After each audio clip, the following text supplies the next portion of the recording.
Hello everyone, welcome to NerdChat. This is definitely going to be our hottest video yet. Our new set does not have air conditioning. Super hot. If you can't tell from the sweat on Rick's forehead. Anyways, today we're going to be talking about the Spider-Man family. So, not all the, superpowered members or, friends of his, but some of his, closer, not powered members, Closest allies, Batman, or Jim Gordon and Alfred are part of the Bat family. Things like that. Not other heroes. So that's what we're going to be going over today. So we hope that you enjoy and stick around until the end for some announcements on what our next videos will be. So let's get started. Ready?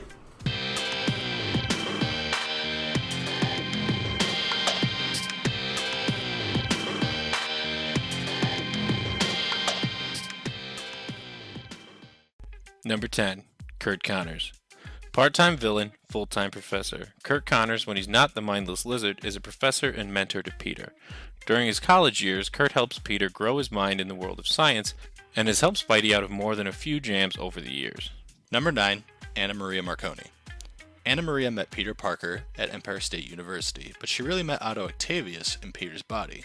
They dated during Otto's time as a web-slinger. After she was captured by the Goblin Army, Otto let Peter take control of his body once again in order to save her. Even after she found out the truth, she still worked alongside Peter at Parker Industries and basically runs the company while Peter runs around as Spider-Man. Number 8. Harry Osborn. Peter and Harry met in college, and aside from being roommates, they've also become the best of friends. They had their rough patches, with Harry's father becoming the Green Goblin, Harry also becoming the Green Goblin, Harry dying, things every friendship goes through. But things between them now are all well and good. Harry helps Peter run his company and has even changed his last name to Lyman, his mother's maiden name, to distance himself from his father's shady legacy. Number 7. Max Modell. Max is a genius and brilliant inventor that a young Peter admired. During the events of Spider-Man Big Time, Peter got a job working for Max at Horizon Labs, where Max saw the potential of Peter's mind and wanted to help Peter become all that he could be. Number 6. J. Jonah Jameson. Usually known as Peter's boss as editor-in-chief at the Daily Bugle, however, he has been known as much more, including mayor of New York City and even Peter's brother-in-law after his father married Aunt May. But what makes him so important outside of his personal relationship with Peter is his hatred of Spider-Man. It really speaks to Spidey's character when someone has turned the whole city against him, but Peter still does all he can to protect the people who have grown to hate him for being an apparent menace. Number 5. Black Cat. We talked about Felicia Hardy in our last video, but she is more important than just being a superhero partner or a former love interest to Peter. She is one of the few people to know his true identity. Felicia was someone Peter could always turn to when he had nowhere else to go. Number 4. Flash Thompson, aka Agent Venom. Where would Peter be without Flash Thompson? Obviously, bullying is wrong, but you gotta admit it played a huge role in turning Peter into the hero he is, and Flash didn't stay a bully. In college, they became close friends, and even further down the road, Flash became bonded with the Venom symbiote to become Agent Venom, a hero just like Peter. At number 3, we have Miles Morales, a Spider-Man in his own right. He took up the mantle in the Ultimate Universe of Spider-Man after Peter Parker died. After the events of Secret Wars, he is in the main Marvel Universe and still functions as Spider-Man alongside Peter, but looks up to him more like a big brother and a mentor. Number 2. Aunt May. The woman who raised Peter as her own son. She lost her husband and still carried on to raise Peter the best she could. She's the most important person in Peter's life.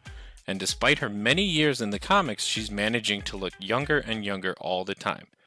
And I'm not talking about the movies either. Look at this side-by-side of her from the year 1963 to how she looks now in 2017. Number 1. Dormammu. What? Yeah, Dormammu Mary Jane Watson. Mary Jane, a longtime love interest of Peter Parker. Ever since her first appearance, she has been a consistent part of the Spider-Man mythos. If there's a Spider-Man in the universe, you bet there's a Mary Jane as well. No matter if they are dating, married, or just friends, MJ is a person Peter's always been able to rely on, and that's what makes her number 1. Alright, so that was our top 10 Spider Family members list. As with any of our lists, it was purely our opinions, and you are free to disagree or agree with us. Let us know in the comments. We'd love to hear what you guys have to say. Later this week, Well, we're going to have a review of Spider-Man Homecoming later this week, and then after that, or next week, I'm going to have a nerd rant. A lot of people probably missed those. on the original Spider-Man movie trilogy. You're going to love what I have to say. Oh, it's going to be great. No one's going to love what I have to say. I'm going to lose friends. I'll always be your friend, Josh. Anyway, feel free to subscribe to make sure you get those videos down below. And, we'll have more lists like this keep coming. So if you enjoy this content, stick around. We hope to see you next week. All right. Still has balls in here. Hot as shit!